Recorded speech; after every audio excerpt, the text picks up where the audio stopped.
Hooray! So this is Autotalk at last. We're back with our latest playthrough video, long overdue. It's been about 4 months since we last did one.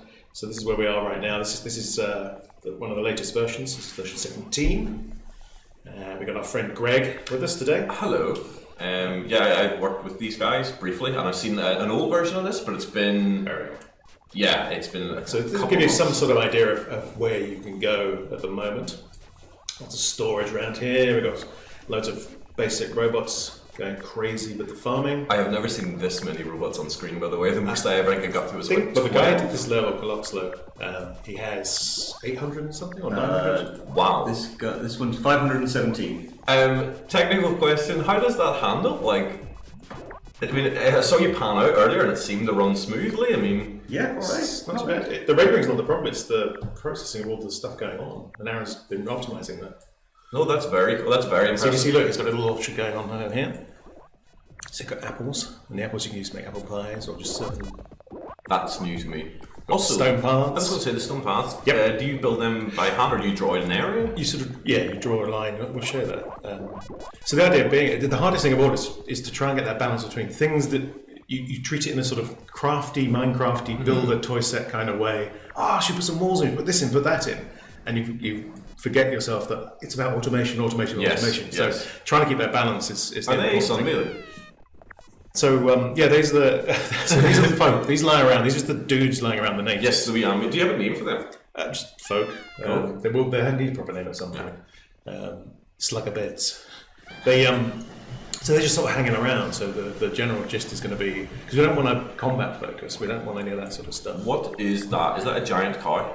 Water storage. I thought it was a giant cow. Oh, it's got, particularly with the tap at the front, it looks very much like a giant cow. No, it's not a very fat cow. There are cows. There's sheep now. Yep. It's the beginnings of a sort of textile cycle. He's been very busy with this road pavement there. You can see. So dry stone walls. We just put brick walls in, but they're crude brick walls. There's seeds over here. It's got a forestry thing going on. There's so much going on.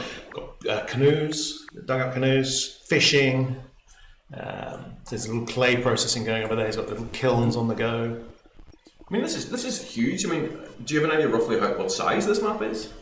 This is actually quite a small map. We've constantly stuck with this map. The reason being, it gives us a fixed point that we can constantly reference. Right. And we don't have to get hung up on making sure that the random seeds and the rules that govern the random seeds always create proper levels. And it means we can. You can always better go back and change that later on. That's one of the things we'll do as we move it forwards. We'll add more of a random factor to it. Sorry, I keep seeing little things. Could you go down there every second, just back to where you were, like down the screen? What is that guy on that bridge doing? Don't know. There's some flowers as well now. There's like 6 or 7 different types of flowers we put in just for decoration. You can make little flower pots now. Sorry, I keep seeing little random things. Like, what's that? And what's that? What's that? We've been busy, as I say. It's trying to balance out the automation stuff with the fun stuff. The fishing, I don't think there's any fishing in this level. I can't see any fishing. This may be... There was bridges and stuff up towards the top. Is that a dock? No? There are little sort of dock areas made out of the bridges. He's not explored. Oh my goodness. Whoa. That's the storage area. Okay. All that storage. That's insane. It is insane. There was one guy did a level which was fantastic, which it was like the scene in Raiders at the end with the crates. Yes. It's this massive warehouse. It's the kind of game I could very much see people doing things like community challenges where you have to work on a map that's only 20 by 20 tiles, or you have. Well, indeed, this is one of the things we need to look at from a game point of view. The constraints are probably a good thing because in terms of the recycling of space and resources, there's lots of these towers. People love building these towns rather than storing. So there's several towers of apples over there from the orchards. That's the cereal seed. Oh, so they're just dumping the resources over and over and over again? Right, okay. So they just go off and forever. I think we did cap them in the end. Mainly because there are certain things that aren't worth capping. I have to say, there's something, and for some reason it never really occurred to me the first time I saw this, but there's a very cool Dwarf Fortress vibe to this. Which is a game that I really enjoyed, but found really, really inaccessible. And just seeing the storage stuff there just reminded me of it. But no, there's something very, very, I don't know, relaxing watching all the dudes run around. Like, there's something satisfying about that. Ant colonies or beehives to a certain extent. when you see them all, it's funny when they stop, because you can see over here they've stopped over here. There's a few of them waiting. It's because the chain has got sort of backed up, and because we haven't really tweaked the variables that well yet, it's easy to back these things up.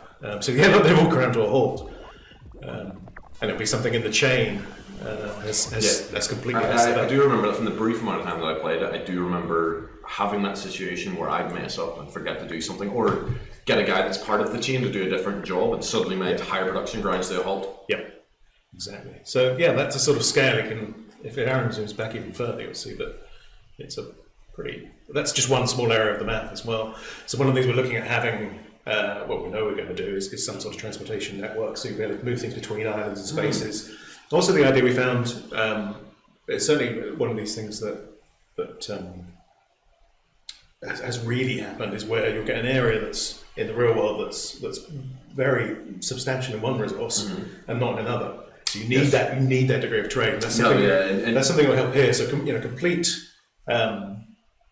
complete overhaul of the. No, I've played a lot of sort of city builder type games, and there's something really cool about having an area being like, well, this area is very rich in farmland, and this area is very rich in. And the great thing about that, you get some lovely automation going. So as that builds up, so initially it's going to be the bots just doing it by foot, and then it'll be horse and cart, and then it'll be proper little trucks, and before you know it, rail. Yeah, exactly. Exactly. I have some questions about the UI, because this has changed. Top left, I'm assuming that's the overall happiness of the population of the folk. So there's 71 folk, and they're not very happy. Right. What is that little icon to the left of the screen? Is that stats? Ah, right. Okay, that's how you build stuff. Yeah.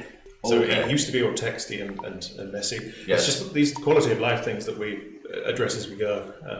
It works fine with crude text, but there comes a point where we really need to overhaul this because Plus the fact that the list was getting huge and it was getting really hard to figure out what was what. And then on the right there, you've got the research tab. So we put the first piece of research in, just bash research at the moment. So we've had these weeds lying around for ages. We've always planned to do something with them. The way that works now is you dig up a weed, you build up a research station, and you basically bash the hell out of it until you realise what it's used for. So it's almost like real science. Yes. With the idea is we'll have lots of different tests, and you'll be able to do different tests on different things, and you automate it. You'll get a whole load of guys go bash. Will there be any degree of, because I remember originally, I don't know how much this is carried on to it, you would have different workers that were better than each other, like performed better, as you upgraded the workers and stuff. Will there be any sort of specializations, or will it be very much that a worker is level 1, a worker is level 2, a worker is level 3? Yeah, we've toyed with a lot of different things. So we're both kind of robot fans. And you do, one of the joys is having a robot that's built very much for a specific purpose. It's much more efficient at doing some things than others. We've done a couple of little bits and bobs here. So that guy there, the crude worker, he's very strong and tough, but he's slow. So these are obvious things we've tried out. And there's a degree that works to a degree. He's got good storage because he's big, he can carry more, but he's slow. It turns out we've got the variables such that the basic bots are actually more efficient at this. We've introduced a third bot, the steam bot, which can't see any steam bots in there. So the steam bots are kind of it's like steampunky kind of thing. he's Mach 3 of the bots, and he's fueled by wood. So those two are sort of clockwork mechanisms. Effectively. He's fueled by wood, and it consumes the wood it's got in its inventory. So you've got to be very careful about how you use it. Oh, okay. So do you have to give it burns anything? So you have to give a robot a task to refuel the other ones then? Yes, right. So he was. Oh, there's a steam bot. There we go. But I'm assuming substantially faster and better. So it is kind of combination of all the bots, the previous two bots. This is new. There is a thing that displays their. I'm assuming this is their task list. Oh, right. This is their brains. Yes, so the brains used to be a lot cruder. That's been tied up a lot more. So yes, this is all. It's certainly more Scratch-like in its appearance. It reminds. Yeah, it's like a visual scripting language. It is. So the idea, we've always wanted the show and tell as the focus, but we've also always wanted to have. I want to actually get in there and go fiddle. I'm assuming you can drag and move these around then, or whatever you need. So that's evolving quite nicely. So as you show and tell, which we'll show in a moment, it fills in the brain with the visual sort of script. But you can move things around, you can start tweaking variables and messing around with That's nice. It gives you an extra level of control. What's lovely is that the community so far have come up with some fantastic scripts and workarounds for different things, because there are certain features that we haven't done yet, like additional statements and so on. But there are people sharing these really clever scripts or more efficient scripts. Yes. We put in a sort of brain limit as well, just to see how that would feel. It feels quite good. So the Cruda robot has a very small brain. Yes, we were going to have actually an out of memory error, but we haven't done that. And then the next one up is a 16K, and it just defines the number of instructions you can give them. Have you had that thing where you'll see someone develop something in the community and you're like, how did they do that? That's happened a few times, insane. It's cool. I can't, unfortunately, an example doesn't spring to mind, but I mean, the scale stuff for me is wow.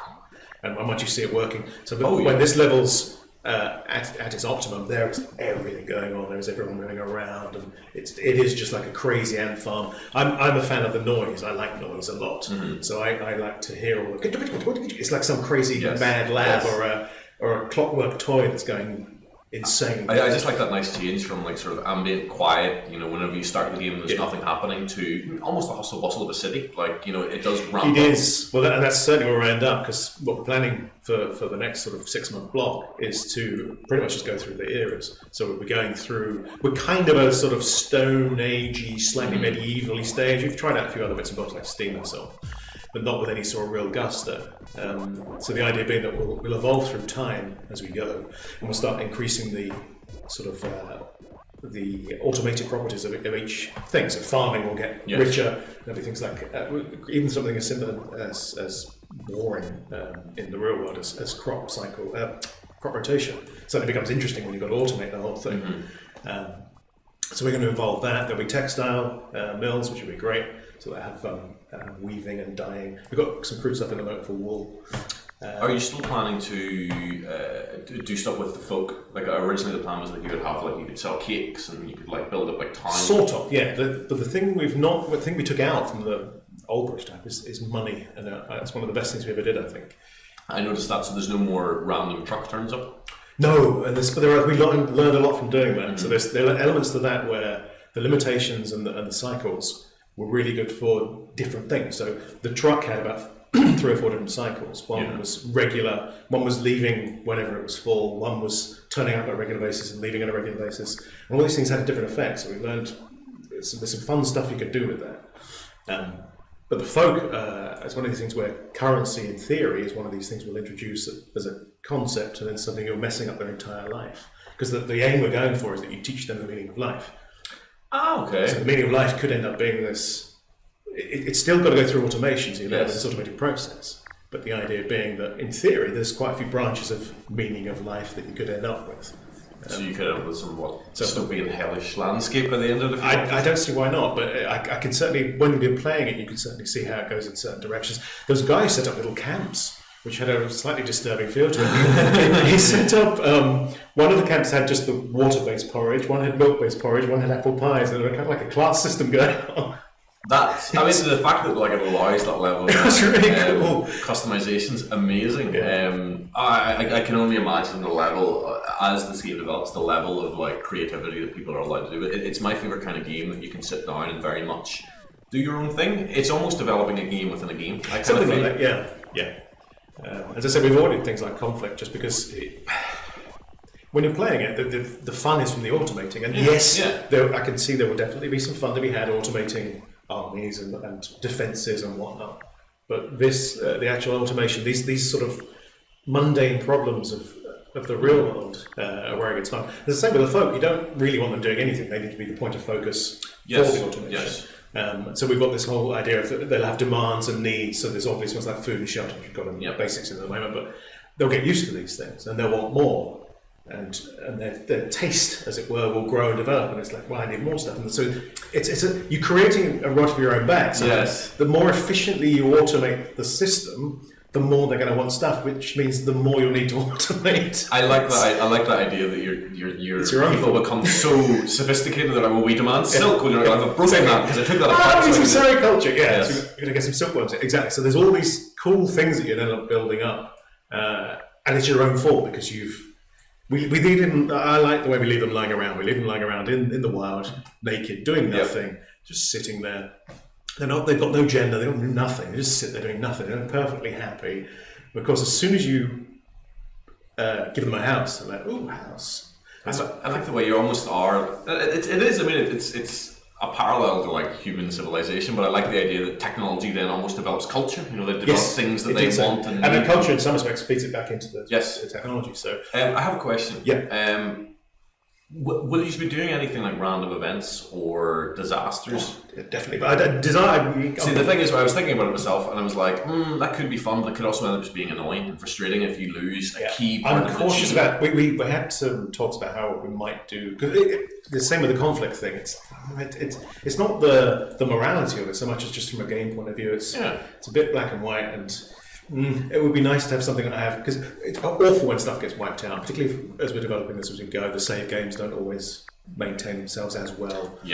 So Aaron's very good at staying on top of that and fixing the builds. That looks terrifying. So what are those, pickaxes or something? Have you seen? There's a Japanese artist who does a load of stuff with silhouettes. It's fantastic. It'd be an interesting challenge. A set would be to make a silhouette of something based on weird materials. So he will have like knives and forks and stuff, and the light cast creates a different shadow. I guarantee someone by the end of this will create like a shadow Mona Lisa or something insane built out of random things. So there's like a load of pics now. Oh my god, I haven't noticed that before. So they're all, you can see, they're all hungry. They want food. Right. So, but the demands. So they're all based on you're aware of Maslow's hierarchy. It's a pyramid of needs.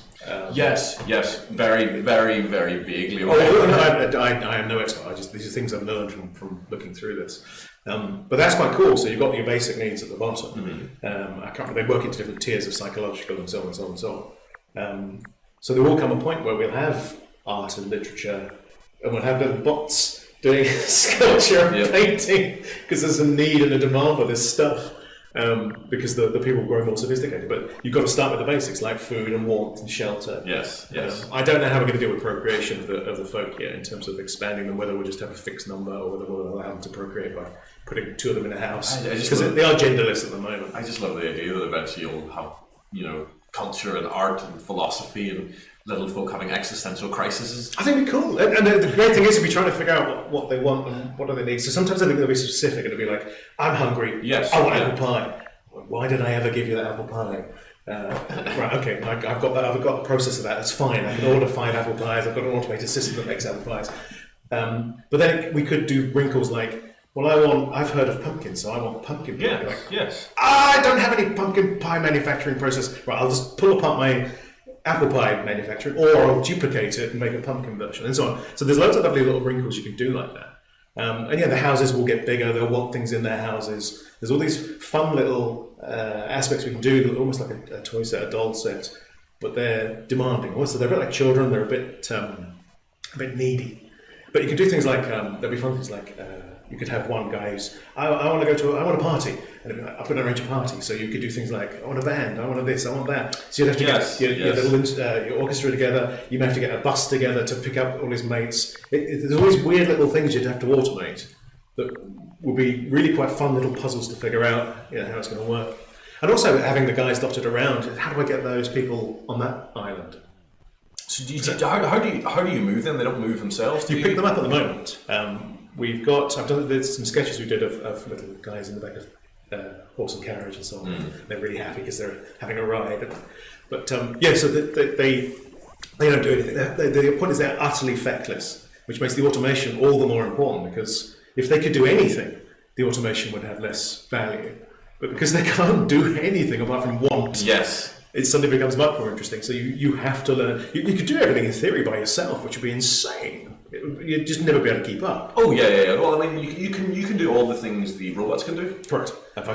Although I know quite a lot of times, especially the more upgraded robots, can do things faster and better, and they can carry more. So it becomes massively diminishing returns trying to keep doing it with just your individual guy. But I like the fact that there's nothing particularly special about them versus you. It's not like they can do a thing like that you can't do. Your only special thing is your sentience, basically. The fact that you're the one in charge.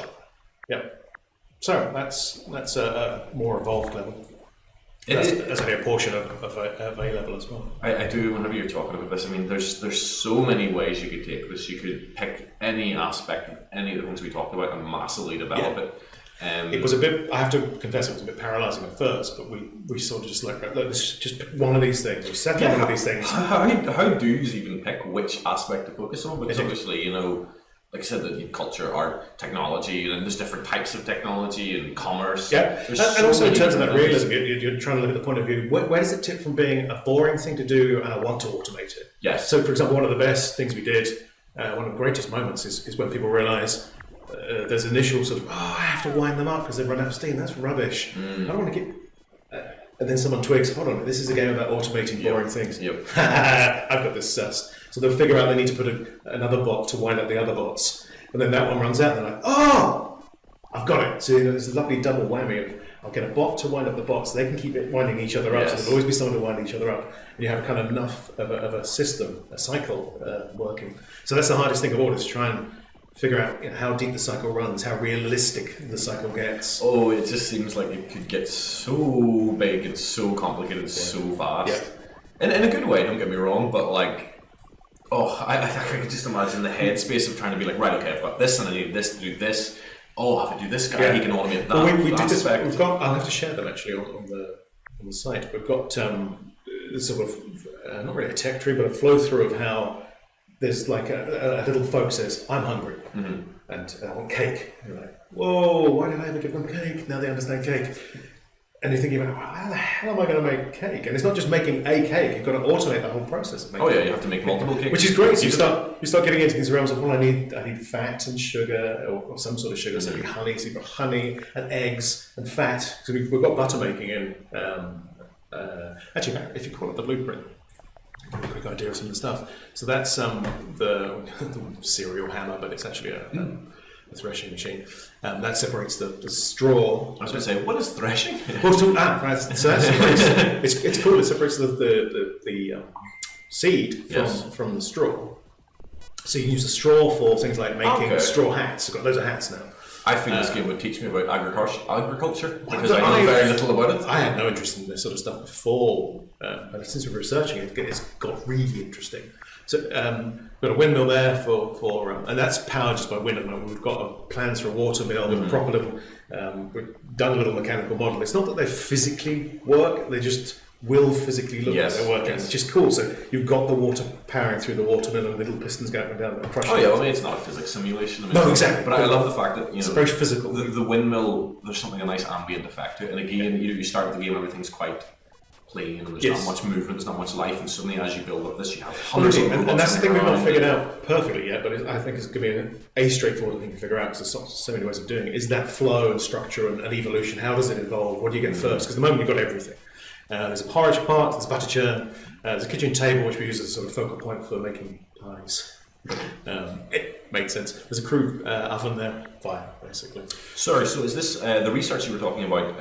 Is this how you get new buildings? We're looking at So one of the things, it would be the string research we did. If you use the Bash research station and allocate resources to that, the more people you have, the faster you research. So instead of just being sort of slider or numbers, I'm going to allocate 50 people to research today, and it costs money. It's not like that. It's a physical thing. You have to set up. You have to automate, or you can do it yourself. They'll bash the merry hell out of the weeds that they dig up. So you've got a little cycle going of digging up the weeds, take it into the research. Scientists test it, bang, bang, bang, bang, bang, bang, and eventually, when it's had enough testing, they realise, ta-da! We can make string from the roots.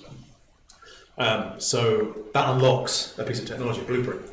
Which is in this case is the string machine, which is there. So it's got a string making machine there, and wood, and it's got the spinny bit there. With the string. Since you last seen, we've got a kiln there. We've got a clay station, which is basically a very bad pun on PlayStation. But that's where it's a potter's wheel type thing. There's the spinning jenny there, the spinning wheel. There's a millinery station for making hats. The rocking chairs for knitting. So you get your knitting needle. You have to make 2 knitting needles. You sit in the rocking chair and you go, it's quite sweet, sick little rubber going knit. And that's for making woolen stuff. So we've only put a few things in. There's a woolen hat, a woolen beanie, and a woolen jumper. So you give them jumpers. But this is one of the things they'll have. And people go, I'm really cold. It's like, that's fine. I can knit you some clothes because I've got the textiles on the go. Well, I'm really hot. Oh, how am I going to cool you down? There's ambient wildlife and stuff as well, isn't there? You have, because you can you get cows and sheep and stuff. Are they just roaming around? Or do you have to create them? Or? No, well, we've only put 2 in so far, which is cows and sheep. I think Aaron zooms around, we'll find some sheep and some cows. I do remember cows existed the last build I played. Yeah. So they're off there, they need milking. we haven't done anything more than beyond butter. And over here you've got loads of sheep fattening up. You see, they all need shearing. So they start off little thin pink things. Oh, he's put a hat on one. Oh, so it's a knitted hat on a sheep. So there's a really good level of customization. Oh, yeah, sheep was something I mentioned. You put hats on the animals as well. Oh, I didn't know that. Right? Yeah. Can you do the same with your robots? Like, can you Yes. stupid? That's brilliant. I love stuff like that. It's got a knitted beanie on the sheep. Bless. So we've messed around with a few different types of hats. So there's things like Mickey Mouse ears. Yes. Plumber's cap, which is sort of Mario style cap, and then there's Adventurer's cap, which is the sort of green Link style. Yes. So I can see there's tons of them. he's wearing his little afro wig. That's from Steve Wonders. All right, give me a second to order what was going on there. That's amazing. Afro sheep. So yeah, the robots can have that stuff as well. So for the Halloween update, the Halloween special we did, there's like a witch costume, witch's hat, little devil costume, and ghost sheep. So they put the ghost sheets on. The robots are different sizes, so the ghost sheep fits you perfectly. If it's a small robot, perfectly. The bigger robot it goes on their heads because they're too big. Yes, no, I love that. I love that idea, and I love seasonal events and games like this. Because it's very easy for you to do something. You can imagine really cosmetic. we didn't do that. We did pumpkin system, so you could harvest the pumpkins and they'd turn out as jack-o'-lanterns once you harvest them. Yes. It's a quick shortcut way of doing these things. And what's nice about it is we can throw things in reasonably quickly, and the degree of effort required to get to that point is the thing that we can address. So we put shortcuts in, like the robot construction machine, the worker assembler is really just for us a shortcut means of doing it. We do actually want to have a proper little assembly line going on because it would look great seeing all the little bots building bots with the bits and then putting them together. So that's one of the best fun things about an assembly line is seeing all the pieces get put together to create a thing. And that's where we ultimately so the machine's a really handy shortcut, but it allows us to get the game moving, get things working. I love the idea of seasonal events, and you celebrate Christmas, and then next year comes around, and your folk are like, "Well, we want to celebrate Christmas," and you're like, "Right, well, I guess I'll go through that again." And you have to get your automation set up, but because it's seasonal, you have something you have to build or disassemble. Potentially in this. I think you have to think about how you're going to do it, but also the pine trees become more interesting because they suddenly become Christmas trees. That's very true. So you suddenly be like, stop cutting. Yeah. You use these for something else. Exactly. I'm going to decorate them.